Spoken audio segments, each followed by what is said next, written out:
সাহাবী আব্দুল্লাহ ইবনে আব্বাস রাদিয়াল্লাহু আনহুমা হাদিস বর্ণনা করেন عن عبد الله بن عباس رضي الله عنهما قال قال النبي صلى الله عليه وسلم عمرة في رمضان تعدل حجة أو حجة معي বুখারী শরীফ হাদিস নাম্বার 1863, মুসলিম শরীফ হাদিস নাম্বার 1256, ইবনে মাজাহ শরীফ হাদিস নাম্বার 2992, মুসনাদ আহমদ হাদিস নাম্বার 17600।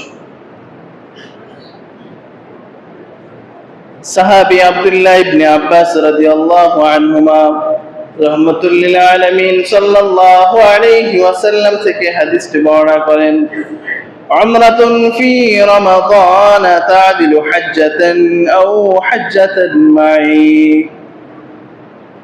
যদি কোনো ব্যক্তি রমজান মাসে উমরা করে, তা'দিলু হাজ্জাতান, এই উমরার বিনিময়ে আল্লাহ রাব্বুল আলামিন তাকে একটি হজের সওয়াব লিখে দিবেন, সুবহানাল্লাহ। আও হাজ্জাতান মাই, কোন বর্ণনায় আসছে আল্লাহ রাসূল বলতেছেন, যদি কোনো ব্যক্তি রমজান মাসে উমরা করে, তা'দিলু হাজ্জাতান মাই, আল্লাহ রাসূল বলতেছেন রমজানে উমরা করার বিনিময়ে সেই ব্যক্তিকে আল্লাহ রাব্বুল আলামিন আল্লাহর রাসূলের সাথে হজ আদায়ের সমান সওয়াব লিখে দিবেন, জোরে সুবহানাল্লাহ।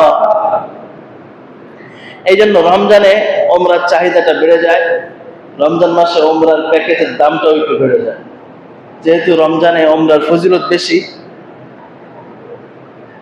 রমজান মাসে উমরা করলে আল্লাহর রাসূলের সাথে হজ করার সমান সওয়াব লাভ হয়, জোরে সুবহানাল্লাহ। আল্লাহ যদি আমাদের তৌফিক দেন, আমরা সকলে নিয়ত রাখি, আমরা চেষ্টা করব রমজান মাসে একটি উমরা পালন করার জন্য। আল্লাহ তাআলা আমাদের সকলকে আমল করার তৌফিক দান করুন, বলেন আমিন।